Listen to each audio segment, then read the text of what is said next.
Anger erupting among Chinese home buyers as property developers hold construction on their homes. 这种希望破灭的那种感觉，就有点万念俱灰了。 Many now refuse to make mortgage payments.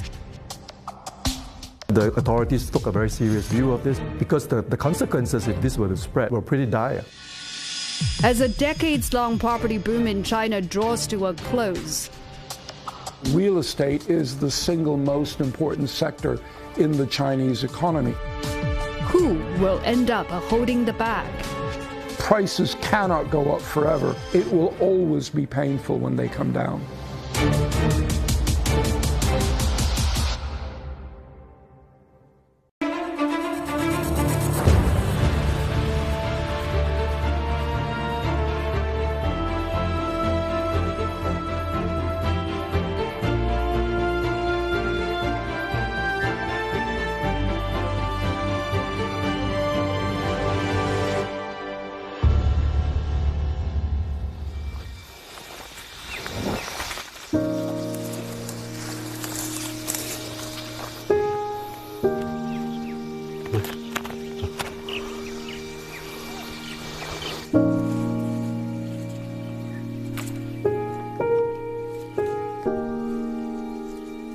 原来我们小时候经常就几个小伙伴呢，就到跑到这后山来玩，水里面抓鱼啊，山上就摘野果子吃。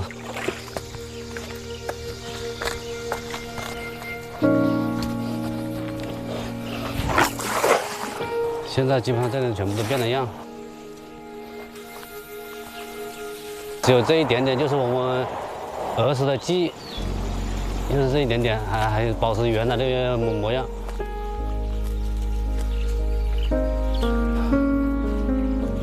It's been called the biggest migration in human history. In the past 40 years, hundreds of millions of Chinese farmers left the land their ancestors worked on for generations to look for jobs in cities.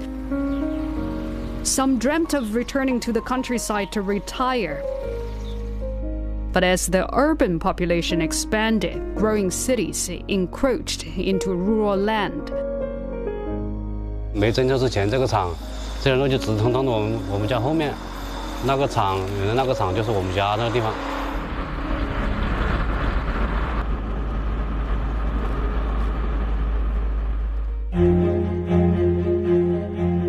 When China embarked on reforms to remake its economy in 1978, only 18% of its citizens lived in cities. Today, it boasts an urbanization rate of 64%. More than 900 million Chinese citizens now live in cities and towns.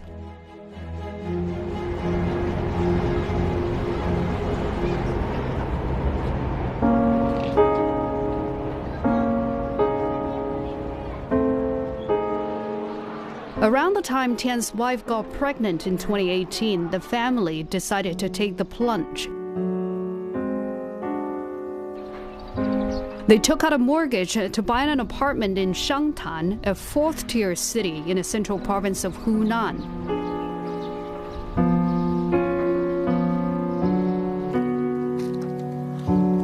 He had expected to move into his new family home within 2 years. But 4 years later, with a 3-year-old boy in tow, Tian visits his unfinished apartment by climbing stairs in the dark in this gigantic riverside project.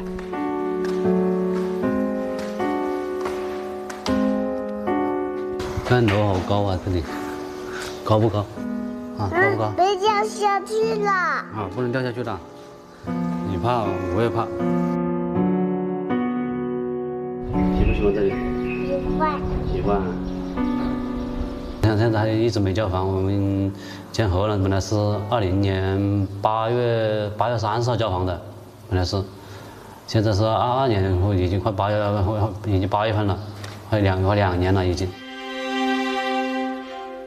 给首付是我父母抽一点，再然后借了外面朋友、亲戚朋友借了一点，但我自己还有一点，就是抽了个首付，这样交过来的，然后在银行贷款贷了40万。房贷是多少呢？一个月供？我们一个月2800。The financial burden was manageable until COVID struck, and like many migrant workers, Tian lost his job in a chemical factory. 我失业大概有大半年了，经济压力还是比较大，因为现在就我老婆一个人上班，4000多块钱一个月是这样子，反正还了房贷也是手上也没几个钱了。Tian is not alone in this limbo. According to estimates by Bank of America,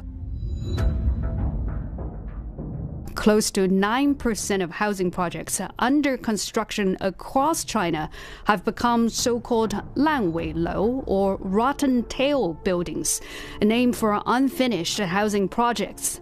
An estimated 2.4 million families can't move into the homes that they paid for, affecting a total of 7.3 million people.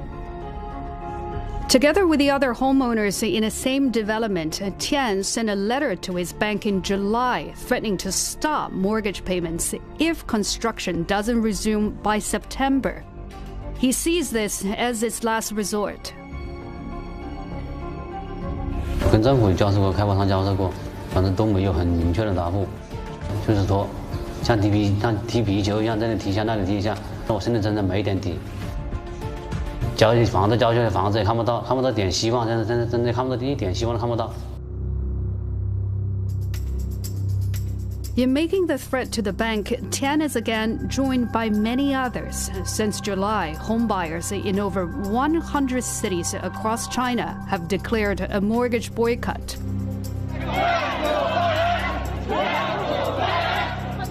Just like Tian, many homebuyers are desperate. Some have taken to street demonstrations, but these have been quickly quashed, with officials citing COVID concerns. 咱们在这儿集聚，最终是解决不了问题的，而且还有防疫的要求。如果今天哪个搞一个红码呀、黄码呀，中间再有一些疫情的集聚，造成更多的扩散，那就更不是咱们能够解决问题。Backed into a corner, homebuyers have threatened to stop payments on their mortgage in over 300 projects. If it's just a few individuals, right, they would be punished. But because it was so widespread, so you know what we call collective action problem, right? And then I think it got the authorities concerned and added to the urgency of the problem. If the mortgage boycotts were to spread, what it means is non-performing loans go up. Banks may hold back on issuing more loans. So the rest of the economy might seize up as well. Since the boycott first emerged, China has cut mortgage interest rates and pledged to support project completion. But until that happens, the home buyers are still bearing the financial strain. Fearing retaliation, most home buyers only agreed to speak to us anonymously. In early July, a slew of them shared their mortgage boycott plans on Chinese social media sites. The authorities quickly moved to restrict such posts. Since mid-July, there has been almost no more public posts threatening mortgage boycotts. But the underlying issues remain. According to rating agency S&P, 40% of Chinese developers are now in so-called financial distress, and they've stopped work on 20% of their projects so far. Things could still get worse. The agency says potentially half the projects under these developers can go rotten tail. But how did China come to have a housing market so vast and so risky? Its evolution can be traced back to the early post-Mao era. Until 1979, homes couldn't be bought or sold in the People's Republic of China. That year, most of the country's relatively small urban population lived in cramped housing quarters provided by the government. But things started to change in the next decade. It started around the 1980s, along with the opening up policy in China, initiated by our leader Deng Xiaoping at the time. So along with the growth of the economy, the China's housing market also experienced a significant level of privatization. Chinese citizens, for the first time in decades, were allowed to own real estate. Construction boomed. Between 1979 and 2021, China built 23 billion square meters of housing. The amount of floor space an average Chinese urban resident occupies grew from just 7 square meters, more than 5-fold, to 36 square meters, on par with the developed world's average. Private developers came to dominate the market. The total public housing in China is about 11%, including about 7%, which is the government-sponsored low-rent housing, as well as the subsidized economical housing, which is 4%. It's actually quite small if you compare across other countries. Singapore especially, right, with more than 80% of the housing stock being public housing. Even Hong Kong, which is supposedly this paragon of free market capitalism, also about 50%, right, of housing stock is public. Now I think in China, I think new housing stock, hardly any of it is public. By mid-1990s, banks started offering 20-year mortgages, allowing home buyers to bring forward the purchase they couldn't afford with savings alone. At the same time, China introduced a drastic pre-sale system, whereas in countries such as the UK, mortgage payments only start after key collection. In China, repayments start much earlier. Upon signing a contract, a home buyer would pay a 40% down payment and take out a bank loan to cover the rest. The bank would start paying the developer right away, and the home buyer would need to service the mortgage, sometimes before a single brick is laid. So without pre-sale, the real estate developers have to build the houses using their own funding, using their own money, own capital, right? If they have the pre-sale system, they can ease their financing burden by attracting capital even before the property completion. So I think it's quite beneficial for the developers. The whole construction period would take about 2 to 3 years usually, and people will start paying their mortgage way before the completion of the project. We're talking about months or years? Even years, maybe over a year and a half. In the past, it wasn't seen as a risky business because, as I said, and people would not expect developers cannot complete their home at a large scale, not like now. But just how did so many Chinese developers hold construction at the same time?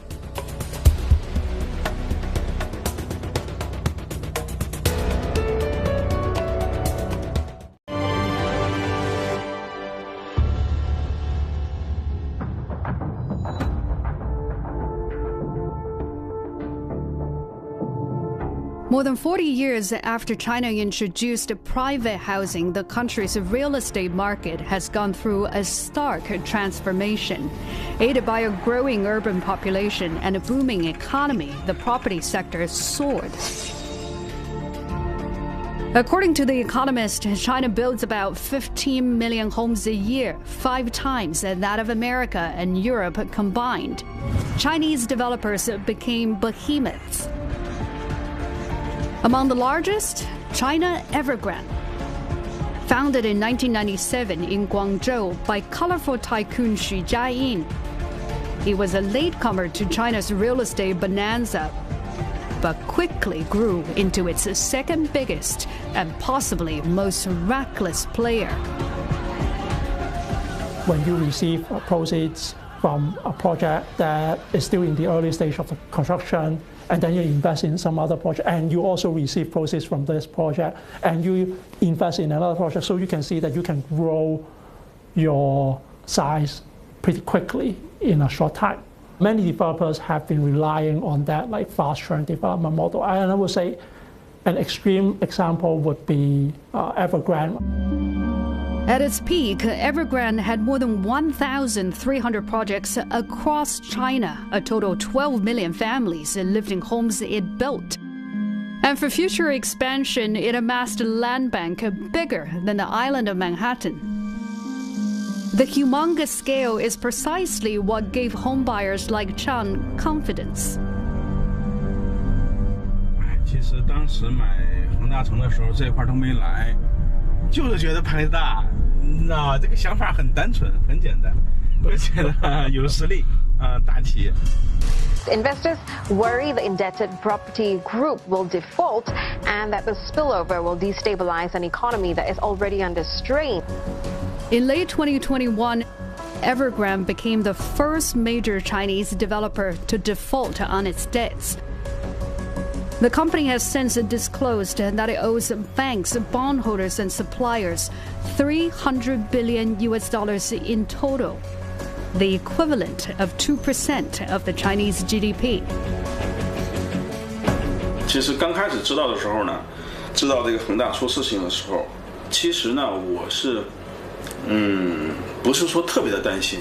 我想着这个事情它牵扯的是千家万户，它不单单是我们这一个楼盘，还有全国各地这个大大小小的恒大楼盘多了去了。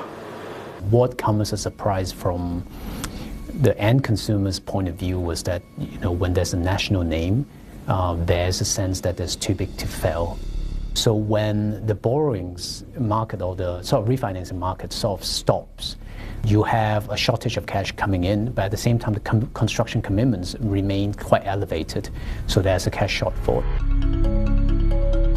Cut off from capital, Evergrande was unable to borrow enough to pay interest on its old debts, let alone complete unfinished projects.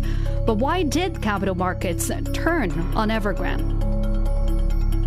That kind of too big to fail status, and that becomes increasingly uncomfortable potentially with the authorities, because you have an issues that, you know, very levered companies, if they are really go under, or if they have liquidity issues, they need to be bailed out by the government, which is not very keen. At the same time, the authorities also realize high property prices have come at a huge cost. Unable to afford a home, more and more young people opt not to get married or have children. There's probably been a debate in Beijing for many years about how to stop it. And finally, in the last couple of years, they said we just cannot let it continue rising. At this point, we have to stop it. So it probably came a little late, but I think they didn't have much of a choice. At first, the authorities tried to stem rising property prices with purchase restrictions. When that didn't work in early 2021, China came out with 3 red lines. This was aimed at prohibiting highly indebted developers from borrowing more. Evergrande breached all 3 red lines. When it couldn't borrow, it failed to make interest payments on its debts by mid-2021. Many of its projects turned rotten tail. The crisis is a long time in the making, but the trigger was actually government policy, right? The 3 red lines, which was well-intentioned, by the way. It was well-intentioned in the sense that the authorities wanted to reduce leverage. I mean, the property developers were indeed over-leveraged, and they wanted to curb housing speculation. But just because a policy is well-intentioned doesn't mean it is well-designed or well-implemented. In Henan, Chang is trying to contend with its newfound reality. 合同约定呢是7月31号，就是2022年的7月31号，要交房的，现在就没交啊，也交不了啊那个房子，因为它现在还属于一个不能交付的一个状态。房贷的话，一个月是8300多，那个因为疫情呢，今年已经是第3年了嘛，对工作的影响肯定是很大的。 所以这2年其实也是还是很艰难的。这2年。Evergrande might have been the first to fall, but it sparked a fire that began to spread. when one company is starting to go over, which the market did not expect it to, then you have a confidence crisis in the remaining companies, and then you have a knock-on impact and customers starting to really question some of these names that they never thought would go under as well, stop buying from private developers, and that created a confidence crisis. Back in Hunan, to put pressure on the developer and the local government, Tian and several of his fellow homebuyers have moved into the unfinished apartment blocks. At night, they swap stories and create short videos for Douyin, the Chinese version of TikTok, to generate buzz and gain sympathy. 有没有找女朋友啊？之前倒是有，后面也怀了，也谈到要结婚了。对吧？女方父母说这个房子也没有，是吧？烂尾楼不算房，是吧？不让钱，啊，现在也散了，小孩也打了。 As a result of the one-child policy and the Chinese preferring male heirs, there are 35 million more men than women in China. That creates intense competition for brides, with men often having to prove their material worth to their prospective in-laws, a dynamic dubbed 丈母娘经济, the mother-in-law economy. This often means owning a home. 不烂这个尾的话，我现在应该是已经结婚了，对吧？准备明年当爸爸了。后面呢，就是流掉了以后，感觉这个信念就崩塌了，整个世界都感觉都像崩塌了一样，就有点万念俱灰了，所以也没办法。 Li is the man in the Douyin video. The 34-year-old gig worker surprisingly understands his would-be in-laws' actions. 这现在整个中国来讲，就没有这套房子，你想娶个老婆太难了，那是你真的是祖坟冒青烟啊，那都是浇不灭的那种青烟，你可能会娶到一个，对不对？ 你像普通的，像我们这种正常的普通的，你想娶到，你起码得最基本的这套房子得有，啊，要不谁愿意嫁给你啊？就算别人愿意嫁给你，你敢娶她吗？你不觉得对不起她吗？ Li spent years working in Shanghai, but grew tired of the ultra-competitive environment in China's first-tier cities. That was why he wanted to settle down in Hunan, where the pace of life is slower and homes cheaper. 首付付了有20，就加上税，7、8、20出头，然后贷款是贷了有50多，月供不高，月供才2000多，不到3000，因为买的小，面积小，就是。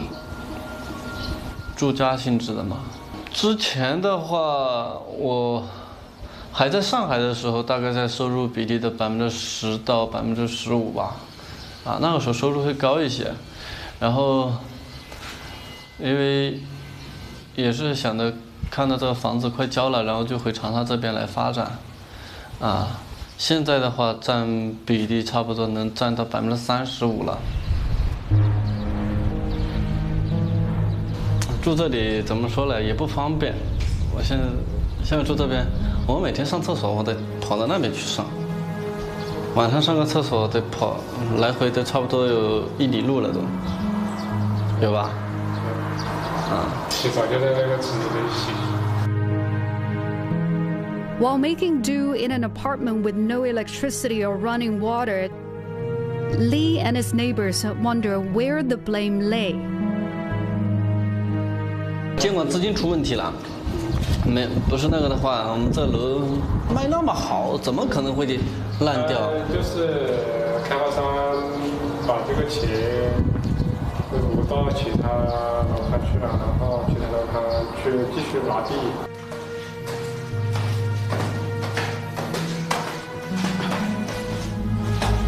For Li and his neighbors, it's puzzling that construction has been halted while they're still making their mortgage payments. These funds should have been set aside for the building project, but that doesn't always happen. Once the funds from the buyers comes in, it should be in the escrow accounts, in the independent third-party escrow accounts, which is overseen or regulated by some trustee. Yeah, but in China, they either lack of this system or they don't follow the steps, procedures strictly. The money comes into the accounts for project A, but the developers may use the money to on project B. At the end of the day, project A does not have enough funds to keep its construction into completion. In China, 50 to 70% of pre-sale proceeds are supposed to be held in escrow accounts, and misuse of escrow is illegal. But in a clip that went viral online, a bank official in Henan admitted to protesting homebuyers that the money in their escrow account was misappropriated, but then pointed finger at a local government department for giving the bank instructions to do so.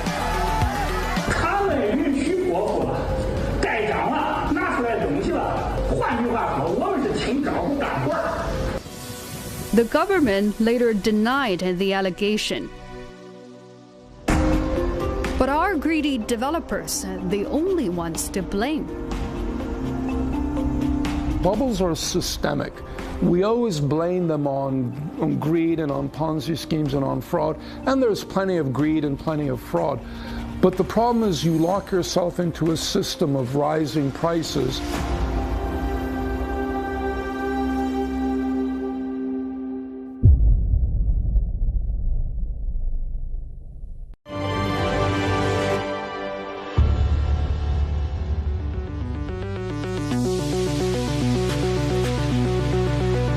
In the 40-plus years since China privatized housing, the country's real estate market grew to a scale never seen before.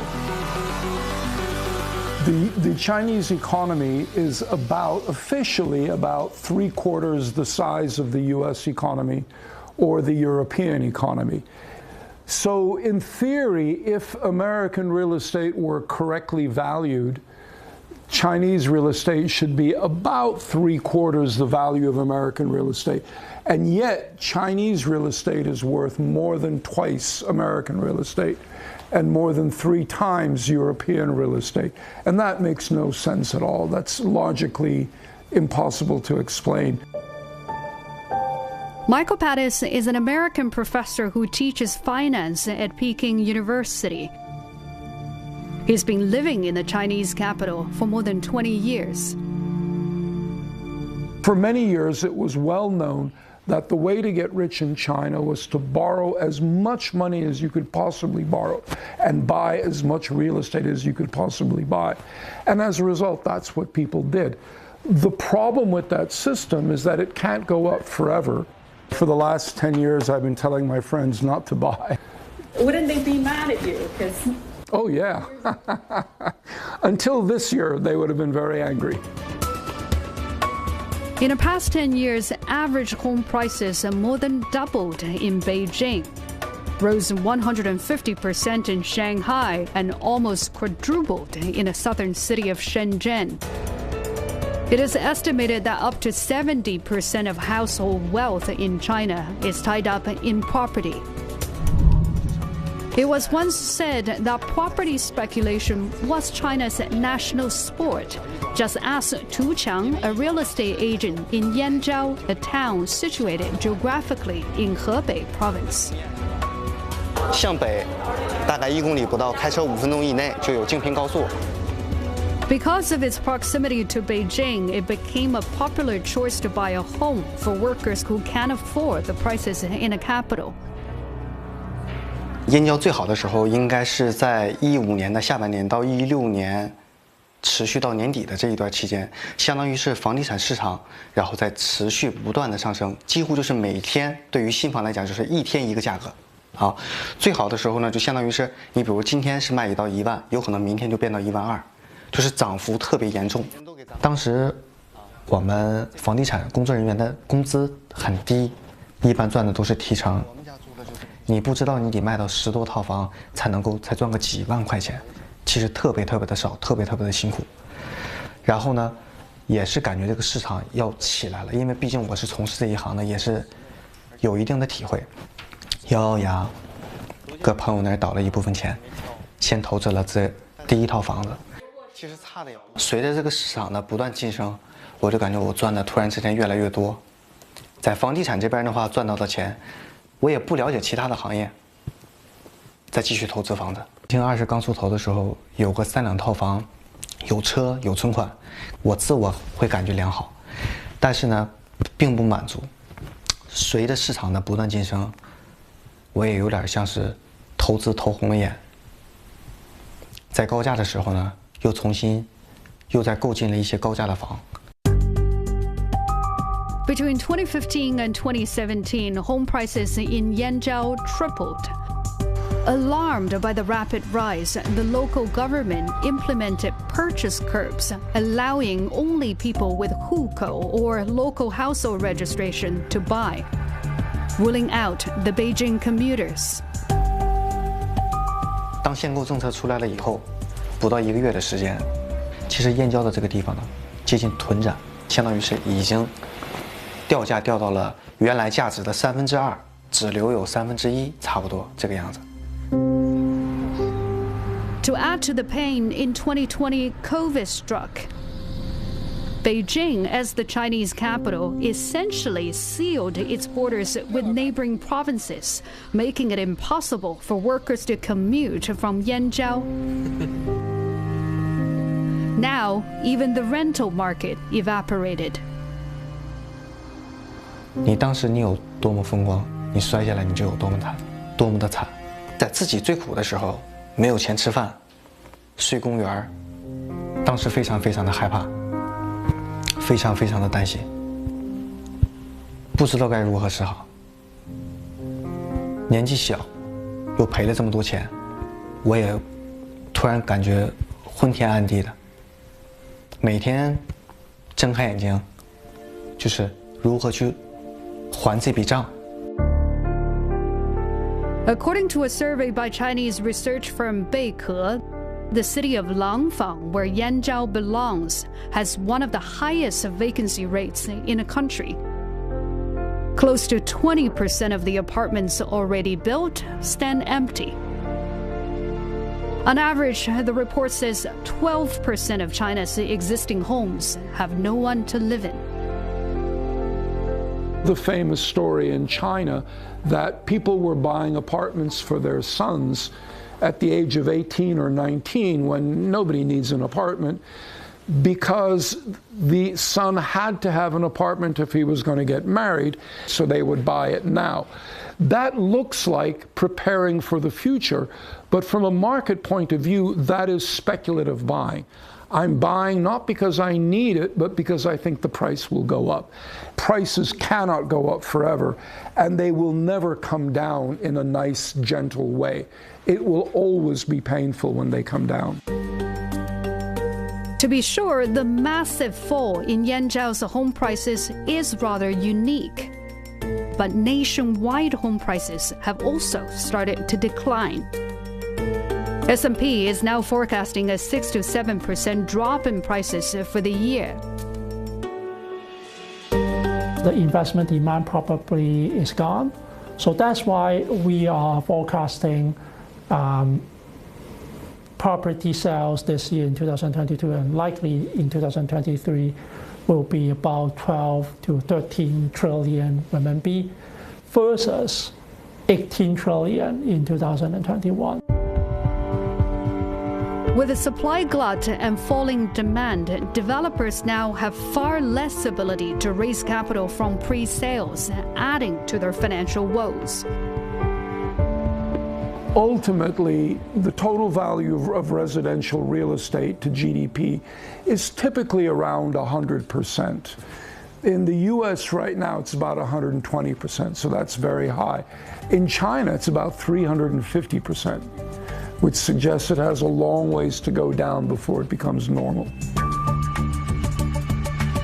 So can anything be done to stop the collapse?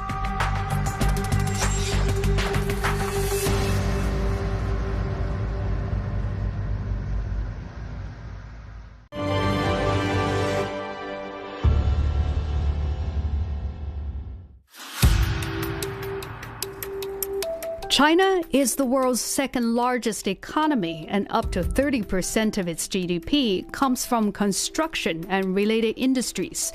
After a 40-year boom, things have come to a sudden stop. Property developers are going bankrupt. Homes stand unfinished, and housing prices are dropping across the country.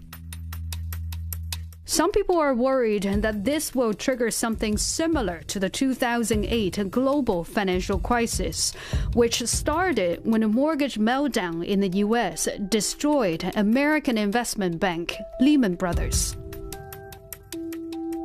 I think that's where many people got it wrong. So people said a real estate crisis in the U.S. must look a lot like a real estate crisis in China. But it really doesn't, because the Chinese financial system is very different. In China, we won't have a crisis.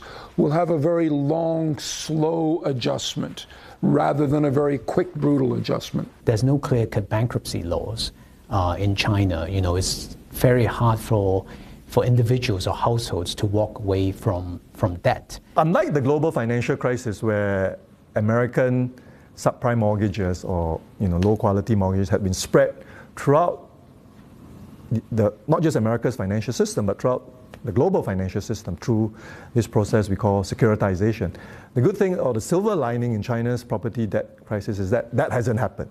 Right? So most of the debt, of the distressed debt, are in Chinese institutions. So this has much less risk of a financial contagion to the rest of the world. As the real estate sector goes into a deep winter, the chilling effect has spread to other industries. Here in China's largest ceramics wholesale market, buyers are few and far in between. 疫情啊，房地產又唔好，有得難做啊。咁啊，陣間做10萬嗰啲1萬都冇，冇租難交啊。 The city of Foshan in Guangdong province is China's production center for ceramic tiles, a popular flooring material used by developers. In the first half of 2022, the industry operated at half capacity. 这个房地产的暴雷一直延续到今年，暴雷不断啊。那么房地产的这个整个市场的一个萎缩啊，所以呢，我们与房地产息息相关的一个建筑陶瓷行业，那么我们也预感到增量时代已经一去不复返了，我们已经进入了一个存量甚至缩量的一个时代。 Mona Lisa is one of the market leaders in the industry. In the first 6 months of the year, it reported a net loss of $70 million after writing down close to $100 million to account for products already sold to developers, which it does not expect to get paid for. 成也房地产，败也房地产。基于我们所处的一个产能过剩的行业，所以呢，房地产提出任何的条件，我们都无条件去接受。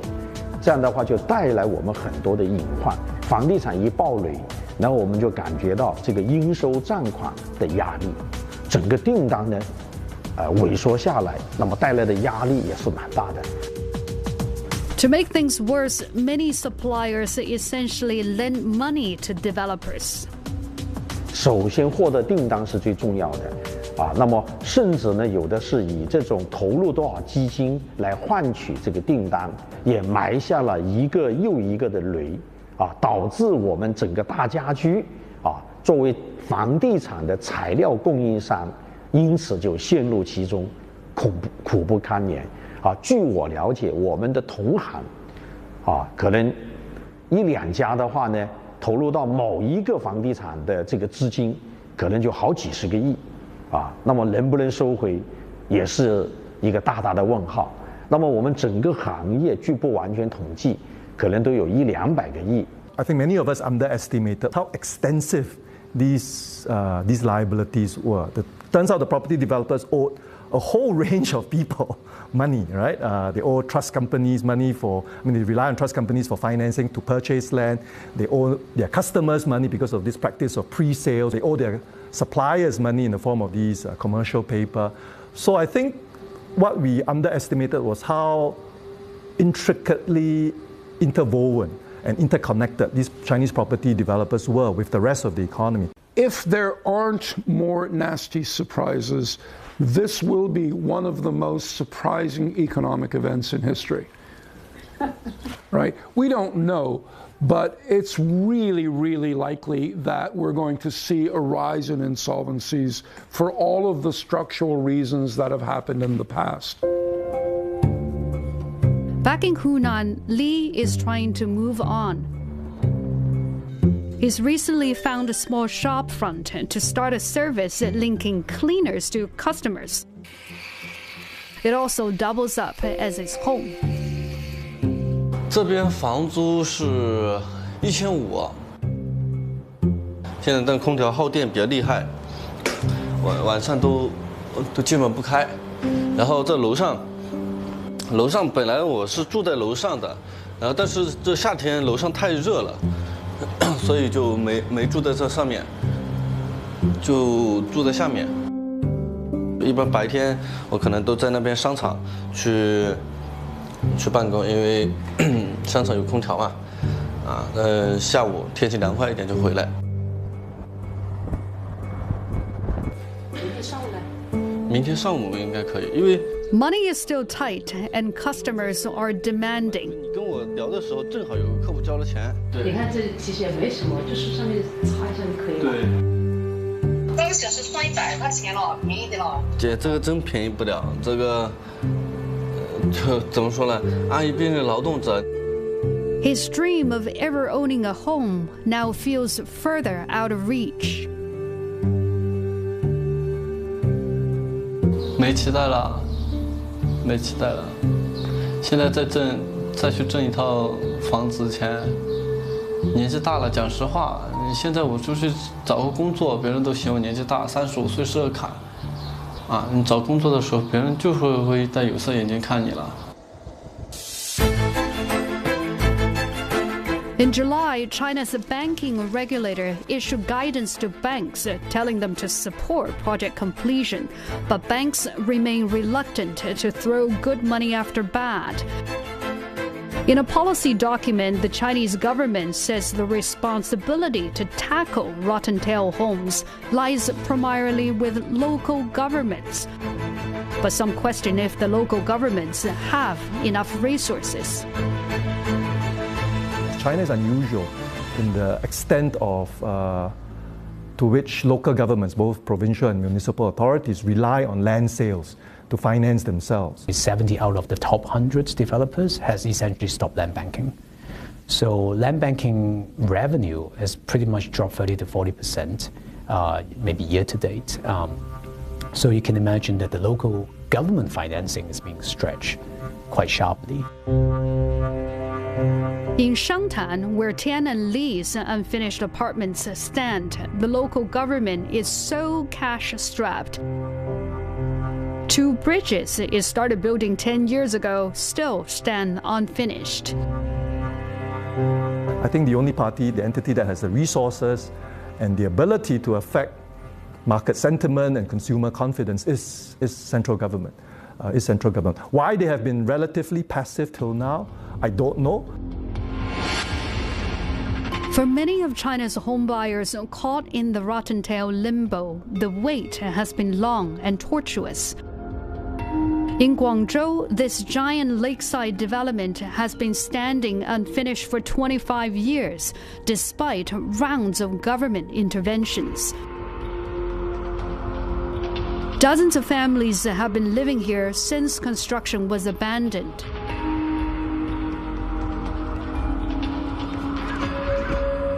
In that time, children have grown up. Working-age men and women have now entered retirement. What was supposed to be landscape gardens, now vegetable plots. 所以係業主嚟㗎，你買咗幾耐啊？2了好幾年了。20多年啊？对。当时为什么要买这里？喜欢这里啊。哦。有山有水啊。对，但现在很多都没人住烂尾了，你有没有觉得有点可惜？那没有办法，运气不好。希望的话就有什么希望的话就将来就怎么样？没有希望，哪有希望现在？但现在广州找个地方住也挺难的，也蛮贵。现在这里我感觉是世外桃源的感觉哈。这里像你们不合适，年轻人不合适。25 years ago, when this development went rotten tail, China accounted for just 3% of the world GDP. Today, its share of the global economy stands at 18%, second only to the US. It isn't just homeowners stuck in limbo who hope for a turnaround. If the Chinese economy were to stall as a result of this property and debt crisis, it's not just China's problem. It's the world's problem. It's in everybody's interest that China makes this successful transition. It is not just in China's interest.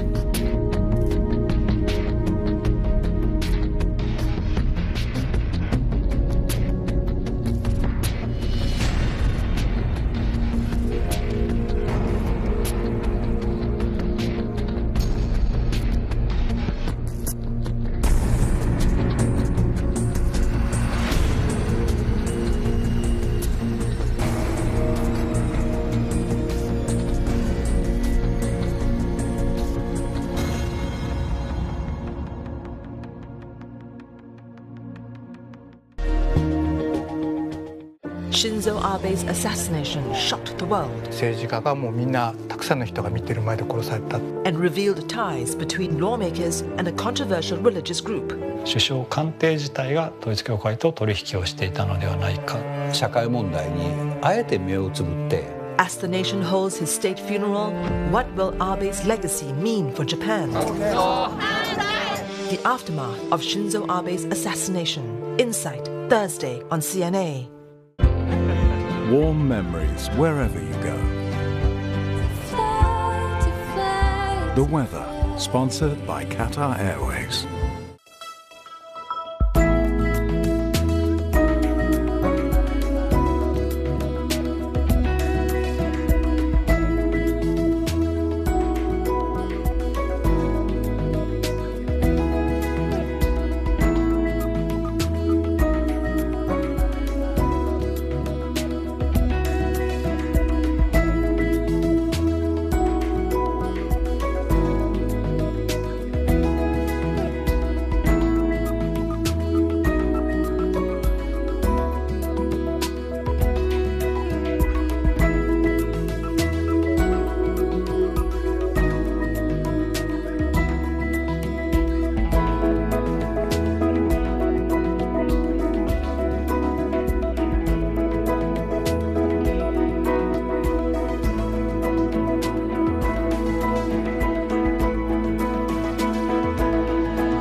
The weather, sponsored by Qatar Airways.